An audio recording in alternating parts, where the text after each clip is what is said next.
the ball.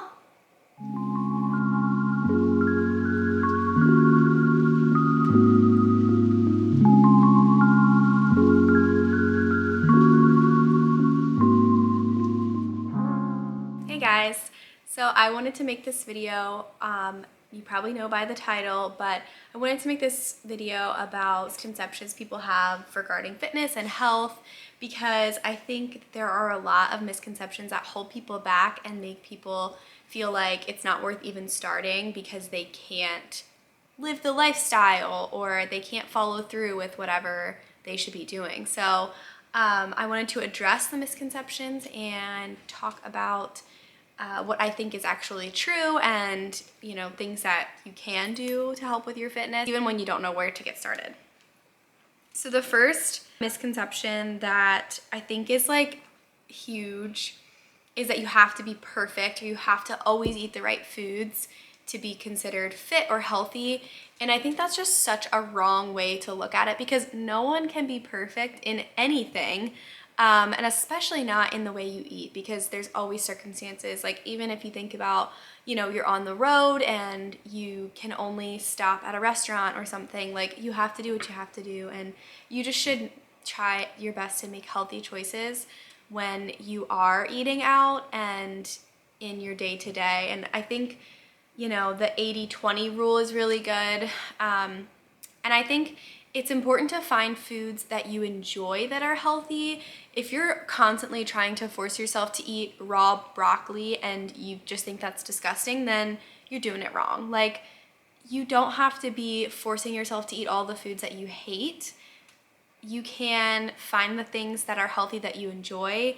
Like my husband Andrew and I really love Brussels sprouts roasted in the oven or broccoli roasted in the oven. We eat that a lot because that's something that we really enjoy, and it's a way to get our vegetables in.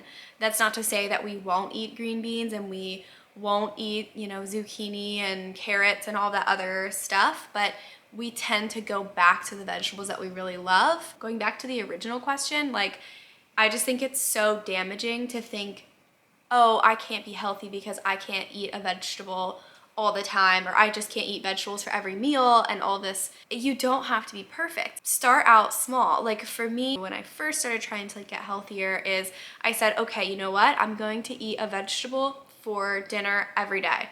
And if I don't get breakfast or lunch, that's fine. I'm just gonna put a vegetable in my dinner plan every single night. I don't even think about it anymore. I try to get 2 or 3 servings of vegetables in every day, as well as then 3 or so servings of fruit every day. That's just something that I go for. But if you are currently not eating vegetables at all, then it's just added in slowly. Find the ones you like. That's the most important part. So that misconception, I really went off on that, but that one really bothers me.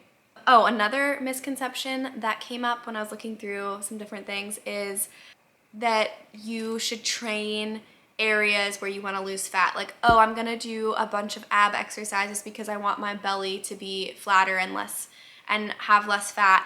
But that is so false. So, especially for the stomach. But you can't target specific places to lose fat. That's just not how it works. Your body decides how it wants to distribute your fat, and it's gonna do it however it's gonna do it. So doing a bunch of ab exercises and expecting your stomach to become super flat, it's just not gonna happen that way. Now, if you start exercising more and getting more active and you become, and you're in a calorie deficit, then if you start losing fat all over your body, yes, you are also probably going to lose it on your stomach.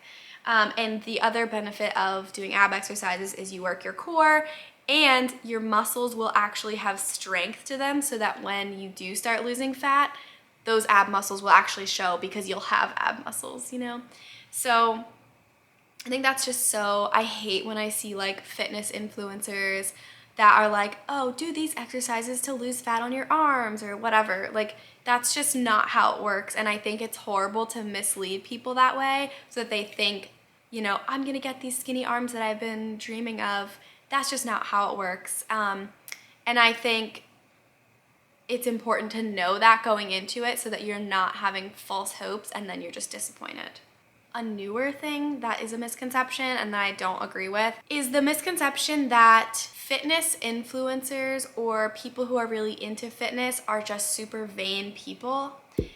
And the reason I think that's bad is that people might avoid getting active and getting fit because they're worried that they're going to be seen as vain or like self-centered, or that they only care about how they look.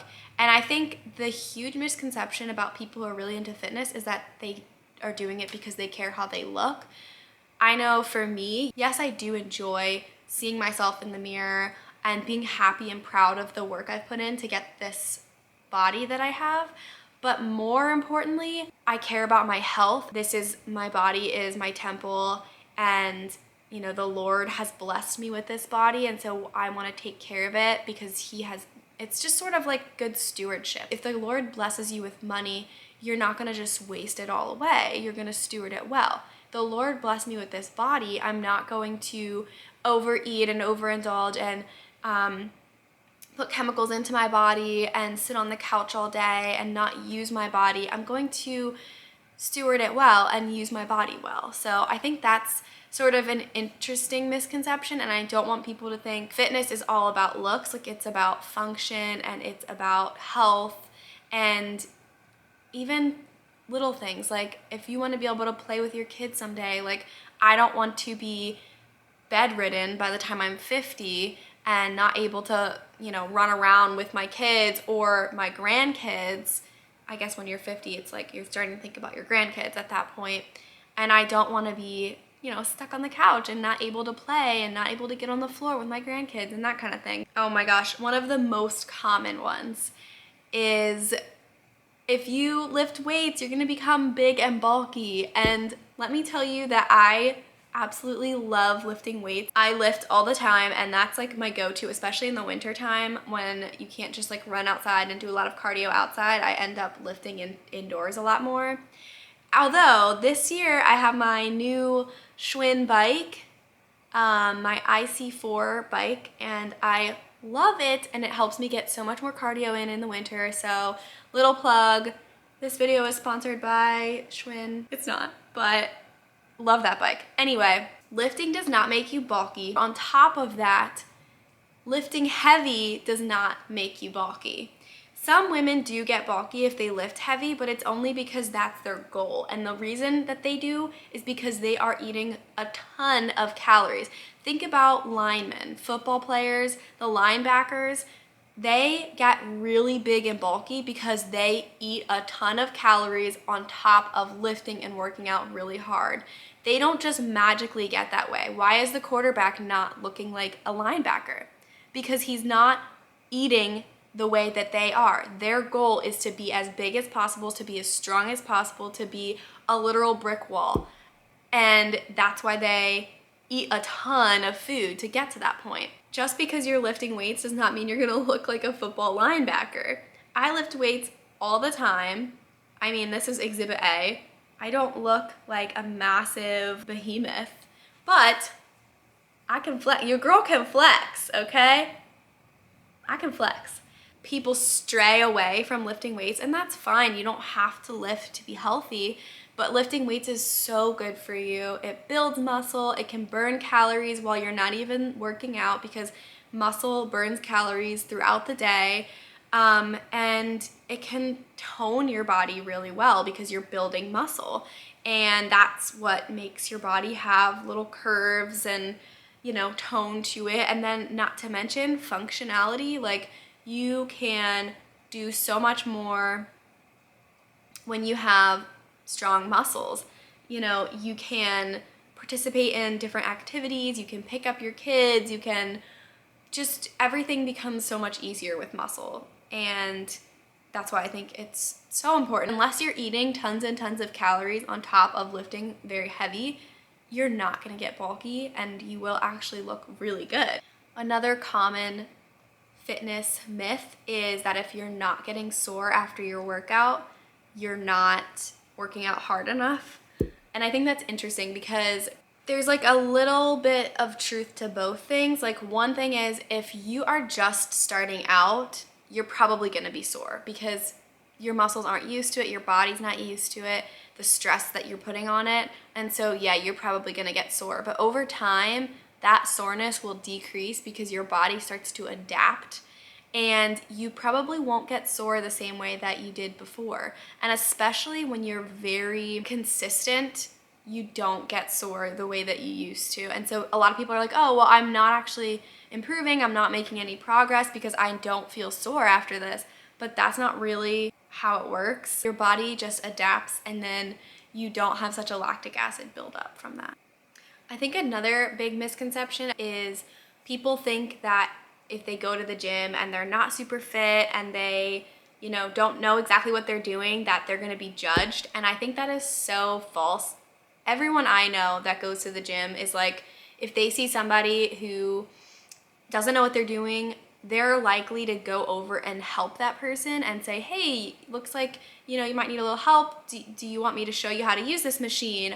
I've had people ask me many times how to use a machine at the gym, and I'm never like, oh my gosh, you don't know what you're doing. Oh my gosh, you don't know what you're doing. Even opposite of that, I'm like, yes, absolutely, I'd love to show you, because yes, get it. You're working out, you're trying, you're learning. Like, I get excited about that because people don't do it enough, and people should feel welcome at the gym. And if you don't feel welcome at your gym, you're going to the wrong gym, because most gyms that I've gone to are actually super welcoming, and people are super kind, and they want you to come and succeed. Even if you know what you're doing but you're out of shape, people are not going to judge you for that.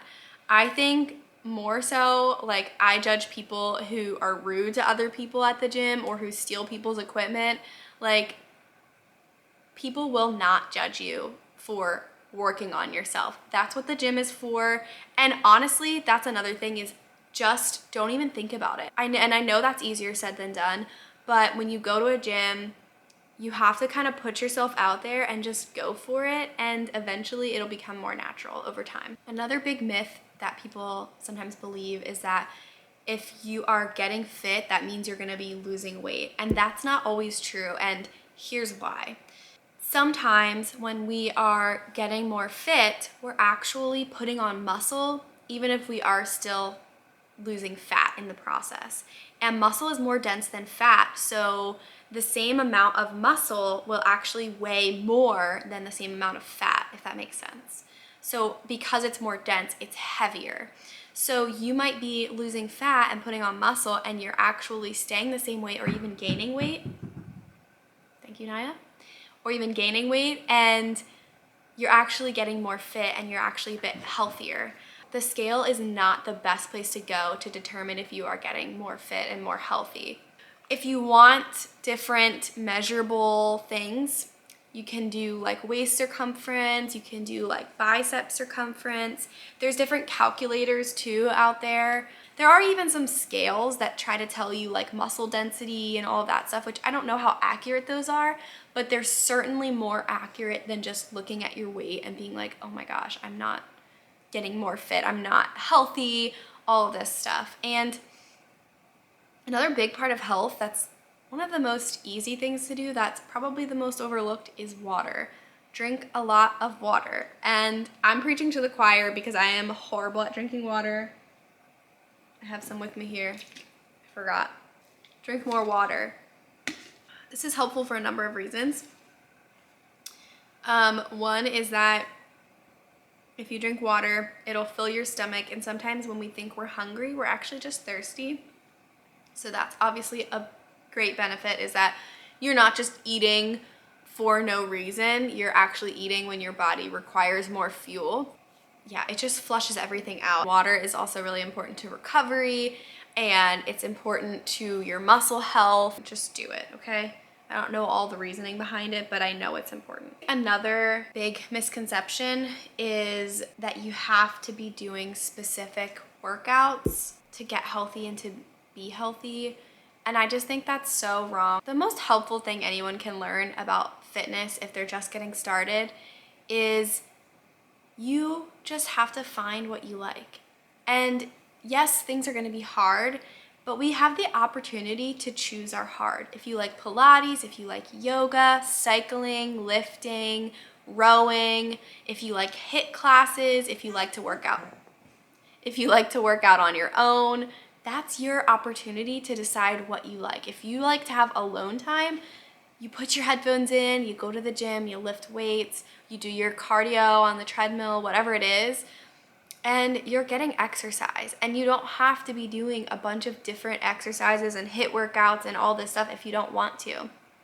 And I think eventually it's really great to diversify your fitness routine and to try cardio and try lifting and try workout classes. And, the other thing is stretching and mobility. That's huge that I think a ton of people overlook, me included. Eventually, yes, you probably do want to diversify and try out different things so that your body is used to different movements and different stressors. But to get fit and to be fit, you don't have to be doing, oh, everybody has to lift weights. Like, that's not really the case. And I think that turns a lot of people away because they're like, well, I'm never gonna wanna lift weights and I don't wanna do that. So whatever, I'm just not even gonna start because it's just hopeless. But that's not true. And I think it's important to remember that you just have to find out what you like, and different people like different things, and that's what makes us human. We're all different, we're all unique, and that's why we have a ton of different workout options. And I think it's great that we like different things. It's important to celebrate our differences because that's what makes us human. My dog is being very needy, so I think it's time to end this video. Thank you so much for watching and listening, and I hope this was helpful. So I will catch you guys in another video very soon. Bye, friends.